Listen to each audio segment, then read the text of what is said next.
नमस्कार दोस्तों ज्ञान का सार यूट्यूब चैनल में आप सभी भाई बहनों का हार्दिक स्वागत है।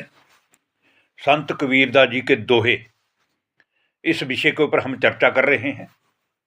लगातार हम संत कबीरदास जी के दोहों के ऊपर चर्चा करते हुए इन दोहों से अपने जीवन में भी परिवर्तन महसूस कर रहे हैं, क्योंकि ये दोहे हमें सत्य के मार्ग पर लेकर जाने वाले हैं। ये दोहे हमें माया से दूर करने वाले दोहे हैं। ये दोहे हमें दुख, संताप, बैर, ईर्ष्या, नफरत, बैर भावना, इन सभी बुराइयों से दूर करने वाले दोहे हैं। और हमारा मन भगवान में कैसे लगे, इसके ऊपर संत कबीरदास जी ने बहुत अच्छे शब्दों का प्रयोग किया है। तो हमें चाहिए कि हम जितने भी संत कबीरदास जी के दोहों के ऊपर चर्चा कर रहे हैं या दोहे सुन रहे हैं, हम इन दोहों के भावार्थ को समझकर अपने जीवन में भी अप्लाई करें, ताकि हमारा जीवन दुखों से, माया से विरक्त होकर एक ईश्वर की ही शरण में विचरण करे और परमात्मा के प्रति हमारे मन में श्रद्धा भावना पैदा हो जाए, जिससे कि हमारा हर घड़ी उस परमात्मा के प्रति ही मन में चिंतन चलता रहे। तो आज की इस वीडियो में भी हम संत कबीरदास जी के 5 बहुत ही अच्छे दोहों के ऊपर चर्चा कर रहे हैं, जो दोहे हमें बताते हैं कि संसार सागर में हमारा अपना कोई नहीं है। समझो तो सारे संसार के ही सभी आत्माएं ही अपनी हैं, और नहीं समझो तो संसार में कोई भी एक अपना नहीं है। तो आज की वीडियो का पहला दोहा, जिसमें संत कबीरदास जी कह रहे हैं, स्वार्थ का सबको सगा, सारा ही जग जान। स्वार्थ का सबको सगा, सारा ही जग जान। बिन स्वार्थ आदर करे, सो नर चतुर सुजान। अर्थात इस संसार सागर में जितने भी हमारे सगे संबंधी हैं, मित्र हैं, दोस्त हैं, पुत्र है, पिता है, नर नारी हैं, जितने भी सगे संबंधी हैं, ये स्वार्थ के कारण ही हमारे से एक दूसरे से रिश्तों की डोरी में बंधे हुए हैं। स्वार्थ के कारण ही एक दूसरे से हम प्रेम दिखाते हैं, दिखावा करते हैं।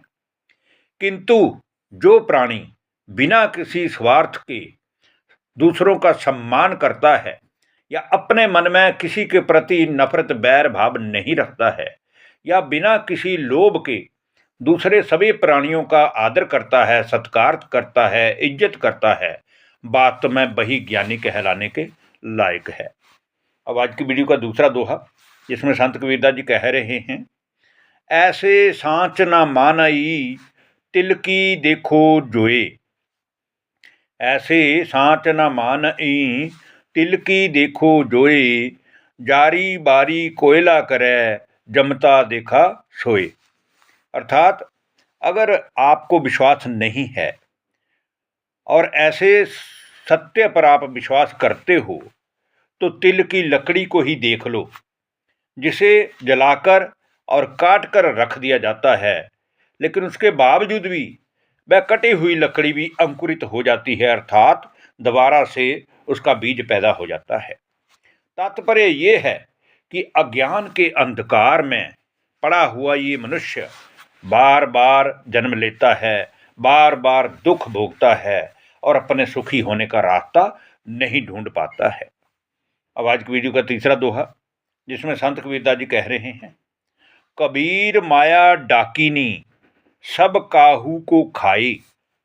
कबीर ये माया डाकिनी, सब काहू को खाए।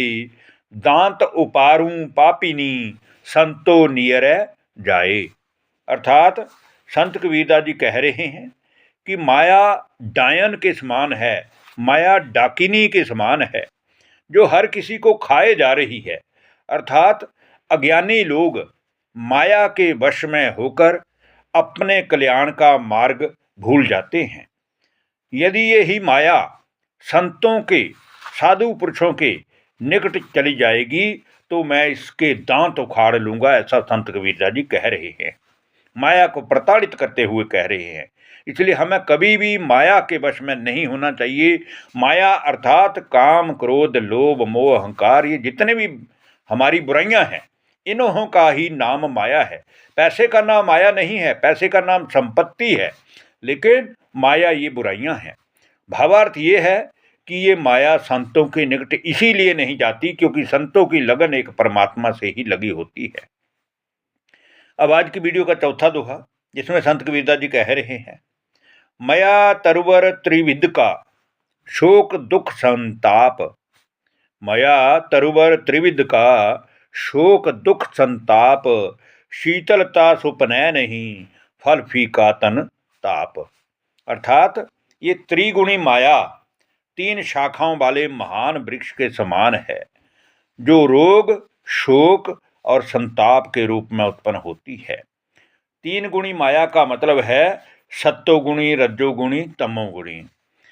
जब ये माया सत्वगुणी होती है तो संसार में चारों ओर सुख ही सुख होता है, शांति ही शांति होती है, आनंद ही आनंद होता है, प्रेम ही प्रेम होता है। वो उस समय का जो भारत था वो सोने की चिड़िया था, उस समय के जो मनुष्य थे वो देव समान थे।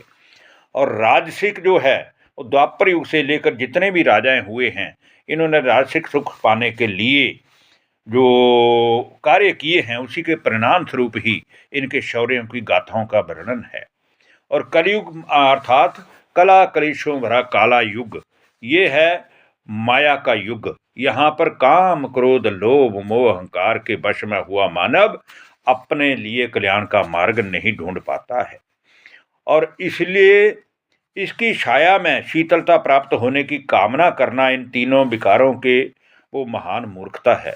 इसका फल निरर्थक है, स्वादहीन है और शरीर में जलन पैदा करने वाला है। इसलिए हमें चाहिए कि हम इन 3 शाखाओं वाले महान वृक्ष को त्याग दें। अब अंतिम जो दोहा है उसमें कहा गया है, जोगी जंगम सेवड़ा, ज्ञानी गुणी अपार। जोगी, जंगम और सेवड़ा, योगी अर्थात योग लगाने वाला, जंगम अर्थात जो शिव को बहुत याद करते हैं, भगवान को बहुत याद करते हैं, सेवड़ा अर्थात सेवा करने वाला, ज्ञानी अर्थात ईश्वर को जानने का ज्ञान प्राप्त करने वाला, गुणी अर्थात गुणों से भरपूर। तो जोगी जंगम सेवड़ा, ज्ञानी गुणी अपार, 6 दर्शन से क्या बने, एक लोभ की लार।